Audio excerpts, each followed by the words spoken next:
नमस्कार, आप देख रहे हैं ग्राउंड खबर न्यूज और मैं हूं आपके साथ ज्योतिका।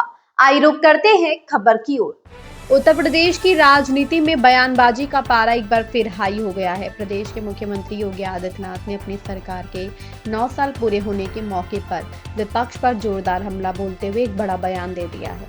सीएम योगी ने नोएडा अंधविश्वास को लेकर सीधे तौर पर पूर्व सरकारों को निशाने पर लिया। उन्होंने कहा कि पहले के मुख्यमंत्री इस डर से नोएडा नहीं जाते थे कि वहां जाने से उनकी कुर्सी चली जाएगी। यह धारणा सालों से यूपी की राजनीति में चर्चा का विषय रही है, लेकिन योगी आदित्यनाथ ने इस मिथक को चुनौती देते हुए कहा, हमें जिम्मेदारी मिली तो हमने तय किया कि कुर्सी चली जाए तो जाए, लेकिन विकास रुकना नहीं चाहिए। हम नोएडा गए और इस अंधविश्वास को उखाड़ फेंका। उन्होंने आगे कहा कि आज नोएडा और ग्रेटर नोएडा देश के सबसे बड़े विकास केंद्रों में शामिल हो चुके हैं। यूपी में मोबाइल मैन्युफैक्चरिंग और इलेक्ट्रॉनिक्स सेक्टर तेजी से बढ़ रहा है और इसका बड़ा हिस्सा नोएडा में ही विकसित हो रहा है।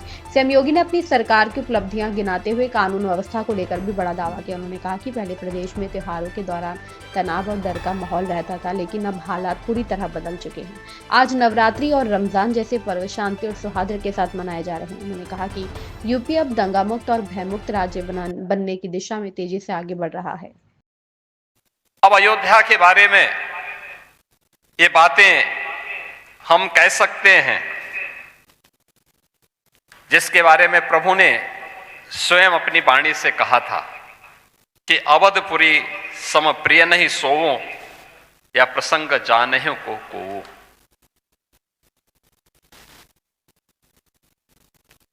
जन्म भूमि मम पुरी सहावनी, उत्तर दिशि वह सरयू पावने।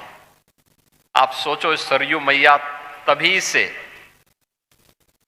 इस पवित्र अयोध्या धाम को पवित्र करते हुए अपने निर्मल जल से इस पूरे क्षेत्र को आलोकित करती है। और आज सचमुच आदरणीय प्रधानमंत्री जी के यशस्वी मार्गदर्शन और नेतृत्व में श्री राम जन्मभूमि मंदिर निर्माण के लिए भूमि पूजन का कार्यक्रम हो, श्री रामलला के प्राण प्रतिष्ठा का कार्यक्रम रहा हो, श्री राम जन्मभूमि में राम दरबार के विग्रह की पवित्र विग्रह की स्थापना का कार्यक्रम रहा हो, या फिर श्री राम जन्मभूमि में मंदिर निर्माण के कार्य के पूर्ण होने के उपलक्ष्य में ध्वजा आरोहण के कार्यक्रम और आज परिपूर्ण होने के उपलक्ष्य में श्री राम मंदिर में श्री राम यंत्र की स्थापना का एक कार्यक्रम हर सनातन धर्मावलंबी को और हर सच्चे भारतीय को यह आनंद से विभोर कर देता है। यही तो भारत की आस्था है, जिस आस्था को पहले अंधविश्वास कह करके अपमानित किया गया था।